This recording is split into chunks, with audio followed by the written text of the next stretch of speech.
Halo, apa kabar semuanya? Perkenalkan, nama saya Holika Diatsa dari Universitas Budi Luhur, jurusan Hubungan Internasional. Di sini saya ingin menjelaskan tentang sejarah keamanan internasional, mulai dari era Perang Dingin sampai dengan masa sekarang. So, let's go to the topics. Jadi, pada pembahasan kali ini adalah tentang keamanan internasional, lebih tepatnya sejarahnya. Eh, apa keamanan internasional itu? Pada dasarnya, keamanan internasional adalah usaha yang dijalankan oleh badan nasional atau internasional seperti PBB, APEC, dan ASEAN untuk memastikan keselamatan dan keamanan negara di kawasan regional dunia. Permasalahan keamanan menjadi permasalahan yang sangat kompleks yang mencakup pengamanan wilayah potensial yang bermanfaat bagi negara, keamanan penduduk, keamanan ideologi, dan keamanan wilayah yang berbatasan langsung dengan negara lain. Keamanan internasional sangat dibutuhkan untuk menciptakan kondisi di mana negara-negara dapat merasakan kebebasan dari ancaman atau ketakutan untuk menjalani kehidupannya. Pada masa berakhirnya Perang Dingin, berdampak besar pada tata kelola sistem global dalam berbagai hal, termasuk isu keamanan. Pada era Perang Dingin, dunia dikuasai oleh ketakutan bipolar antara Amerika Serikat dan Uni Soviet. Adanya dua kekuatan besar yang saling bersaing saat itu tentu menjadikan fokus negara adalah upaya untuk menyimbangi kekuatan lawan atau biasa disebut balance of power. Yang terjadi pada saat itu tidak lain untuk meningkatkan rasa aman suatu negara dari ancaman pihak lain. Berakhirnya Perang Dingin dengan keruntuhan Uni Soviet secara otomatis menciptakan situasi hegemon oleh Amerika Serikat dan tersebarnya paham liberalis ke seluruh dunia. Pasca Perang Dingin, situasi keamanan global diprediksi akan menjadi lebih baik, mengingat kecilnya kemungkinan terjadi konflik antar dua negara besar yang ada sebelumnya menjadi hal yang mustahil. Prediksi tersebut sempat terbukti dengan keteraturan global yang terjadi di bawah hegemonis oleh Amerika Serikat dengan hadirnya institusi internasional yang mana tidak ditemukan peperangan ataupun konflik besar antar negara. Yang selanjutnya adalah contoh keamanan tradisional. Dapat dilihat situasi dunia pada masa Perang Dingin lebih menekankan aktor negara sehingga dapat dikatakan bahwa ancaman yang terjadi bersifat langsung atau direct terhadap suatu negara. Seperti misalnya pada Perang Dunia II, Nazi yang saat itu dipimpin oleh Adolf Hitler secara terang-terangan langsung melakukan aneksasi terhadap Polandia. Dalam hal ini Jerman langsung menghadap ke Polandia.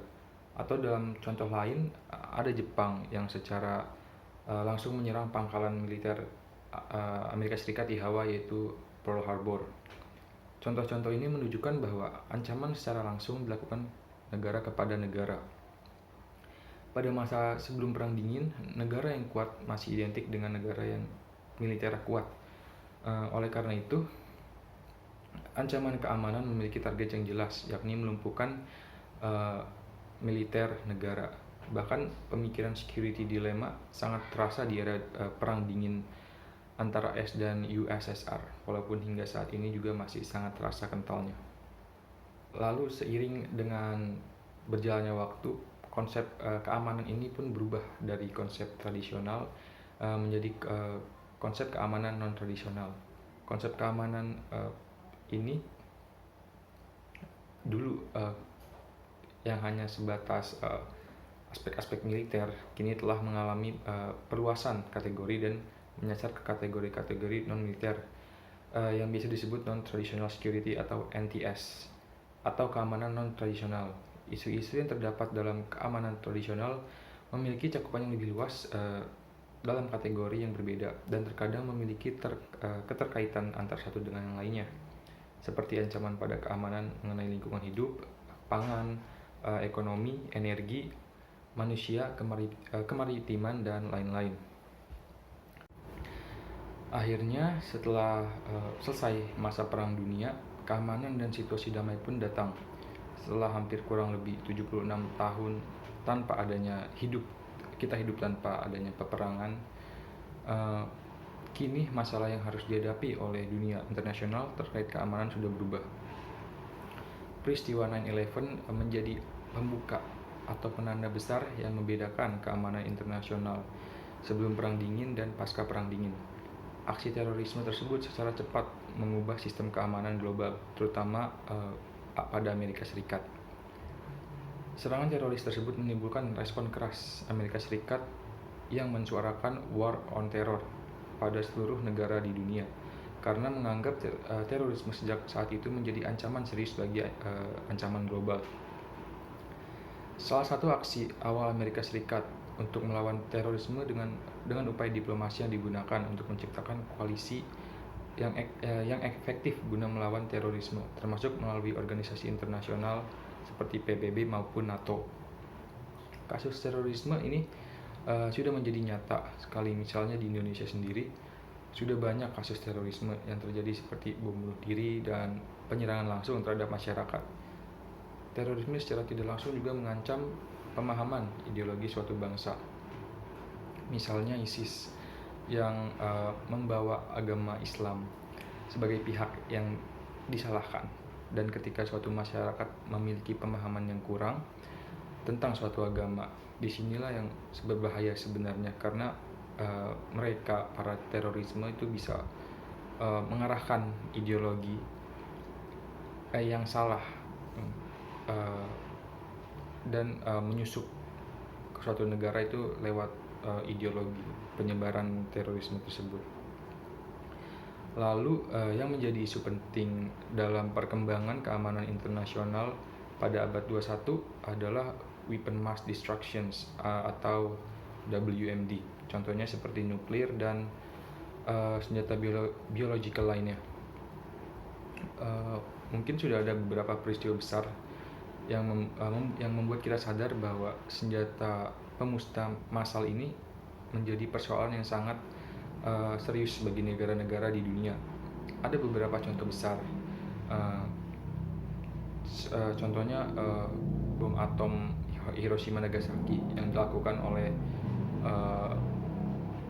Amerika Serikat terhadap Jepang, dan salah satu contoh lagi mungkin contoh kebocoran reaktor nuklir yang terjadi pada Chernobyl di Rusia yang menewaskan banyak korban jiwa, dan efek nuklirnya sampai saat ini masih berdampak gitu, yang membuat Chernobyl menjadi kota mati hingga saat ini.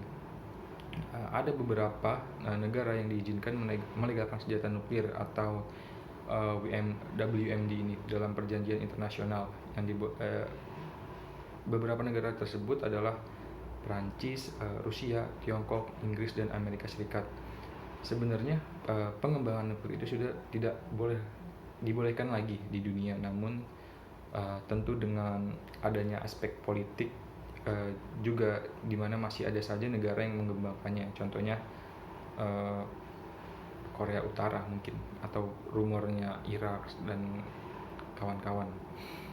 Di sisi lain, nuklir ini juga bisa bermanfaat sekali bagi kehidupan ketika digunakan untuk menjadi bahan energi yang lebih efisien.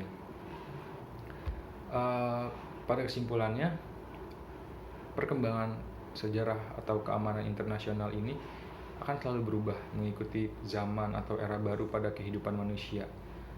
Contohnya mungkin di masa depan AI atau kita kenal dengan artificial intelligence mungkin bisa menjadi ancaman yang serius untuk dunia kedepannya. Mungkin itu saja penjelasan dari saya tentang keamanan internasional. Sekian dan terima kasih. Salam budi luhur.